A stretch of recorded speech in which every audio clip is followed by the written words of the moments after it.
Wow, Don, that looks pretty amazing.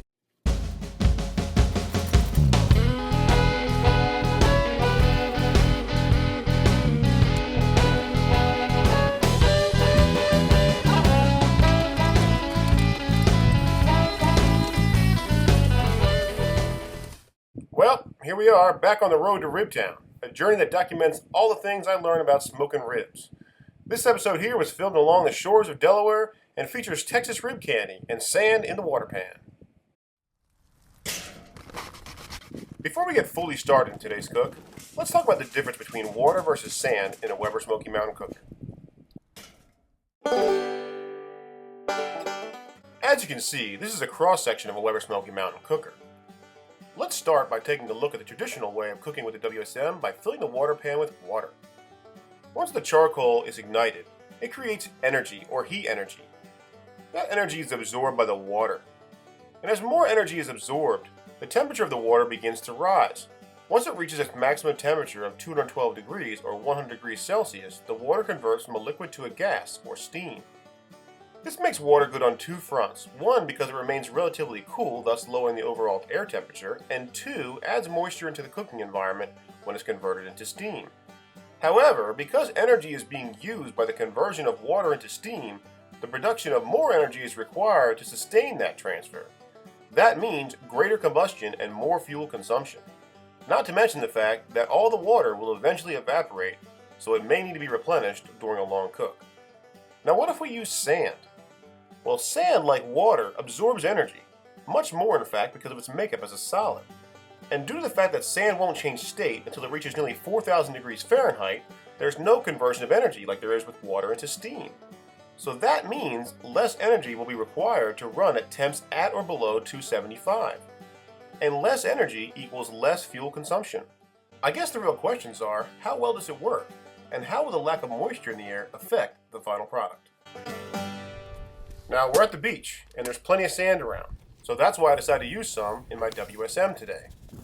Now, I'm just going to fill the water pan to about an inch and a half below the lip.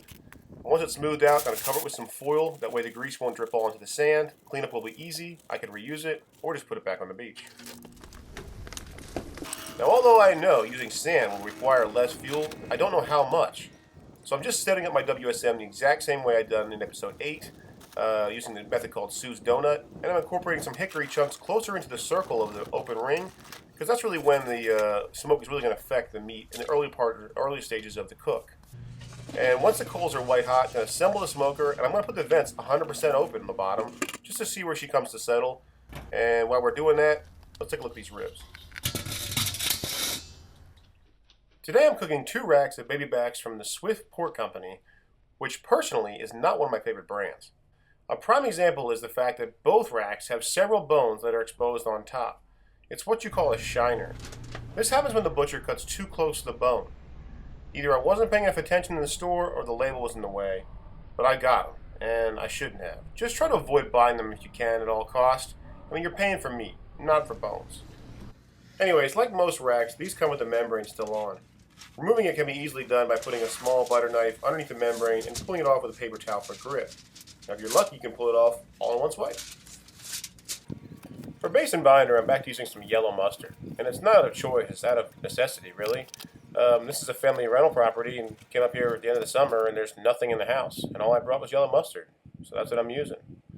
I've got a little bit of this Blues Hog rub left from the summer, and I'm going to finish it off on these 2 racks of ribs. It does have salt in it, so that requires no dry brining. I like dry brining. I think it adds a little something extra to the meat, but it's not good to oversalt your meat, so just something to keep in mind. Now, because these ribs have been sitting out for about 20 or 30 minutes after I rinsed them, trimmed them, and seasoned them, they've warmed up, so I'm going to put them in the freezer just for a few minutes. Don't think I'm crazy. Smoke does stick to cold, wet meat. Ain't that right, Mr. HMB?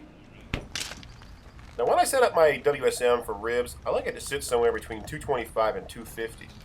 And right now we're sitting around 282. Higher than I expected, but I shouldn't be too surprised because sand does get hotter than water. So I'm just going to close the vents down about a half a turn, give it about 10 or 15 minutes, and we'll be back.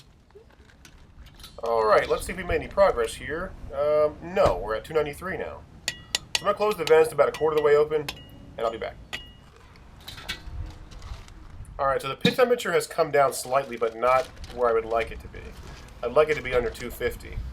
But even though it's not there, I just figure over time it might get there, given where the vents are. I'm gonna put these ribs on. I got tired of waiting, and my wife wanted to go to the boardwalk and do some shopping, so I promised her we'd get that done. So the ribs are going on, and I will be back. All right, so I'm back from the boardwalk, and it's been 2 hours. The pit is sitting at 270, and I wish I was back for the first hour, but hey, you got to make sacrifices for the ones you love, right? And is what it is. So spraying the ribs down for the first time with some cold water. You can use apple juice or Coke or something like that, but Pepsi or whatever. Today I'm just using cold water because smoke sticks to cold, wet meat. And because the pit is still above 250, I'm going to close those vents down some more and see where we're at. Alright, so here you're at the third hour and finally below 250. 239, almost right where I like it. 235, but it took 3 hours. Nothing special here, just going to spray the ribs down with some cold water. Again, just keeping the spray bottle in the fridge so the water stays cool. And once I'm done, come back for hour 4. During the summer, I picked up Meathead's The Science of Great Barbecue and Grilling. And in the book, Meathead described the bend test as grabbing the ribs with a pair of tongs halfway down the rack and bouncing them slightly to see if they crack on the surface. If they don't crack, they're not ready. And these here aren't even close. So maybe I had this whole bend test thing wrong. Or maybe somebody else was wrong. I don't know. Anyways, the pit temp has actually dropped below 230, believe it or not. So I'm going to open these vents just slightly. Alright, so here we are at hour number 5. At least I think it's 5. It could be 4:30. I don't know. I'm going to do the bend test again here. The Meathead bend test. Grab them halfway down, give them a bounce. See if they crack. I don't really see cracks in this one here. This one already has cracks on the surface. You can see it.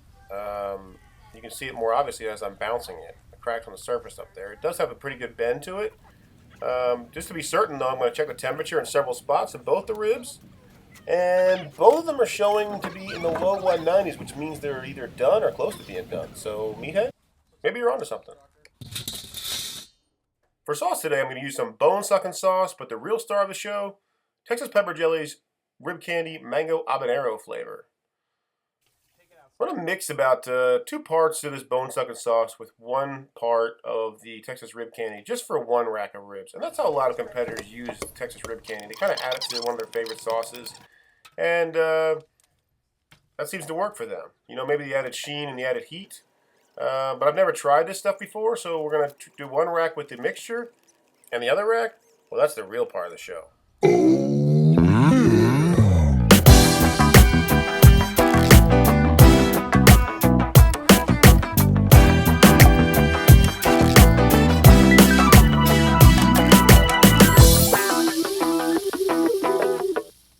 Maybe I should have done the backside first.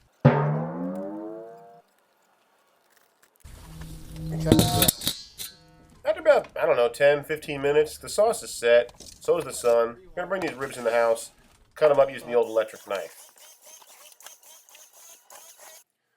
Let's look at one of these ribs with the Mango Habanero Rib Candy on it. As you can see, the ribs are moist, but there's not much of a smoke ring. They have a good sheen and a clean bite, but as far as the taste of that Texas Rib Candy with the Mango Habanero, they're okay. I just thought there'd be more heat packed in there with that habanero. Don't get me wrong, I don't think it's bad. It's just not what I expected. Plenty of barbecue competitors have used it and won big, so it's got to be worth something.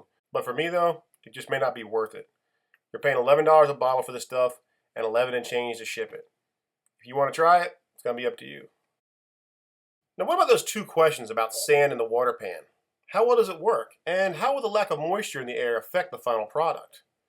Well, I have to say, on this cook, it was a bit tricky getting those initial temps dialed in, but it all worked out in the end. You just have to assume that there's going to be a learning curve when you're trying something new. Now, since this cook, I've used sand in the water pan to smoke salmon, a pork butt, and to do a reverse seared tri-tip, which, by the way, I finished on my Weber Genesis and came out killer. I hope to be putting up that video very soon, once I get all the editing done. But all these dishes came out great, and just like the ribs today, they were moist and weren't dry. I think moisture in the air might aid in smoke ring or bark, but it's not going to make or break your meal. So unless you're cooking in a competition, you might not need it. The real surprise for me was, when I cooked a pork butt, the amount of fuel I used on a 10-hour cook was remarkable. I only used half the amount of charcoal that I use generally using water in the water pan, and the pork still came out tender and moist, good bark, everything. So will I use sand from here on out?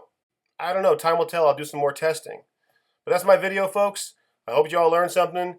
Join me next time on the road to Ribtown, where I make mistakes so you don't have to. Thanks for watching, y'all.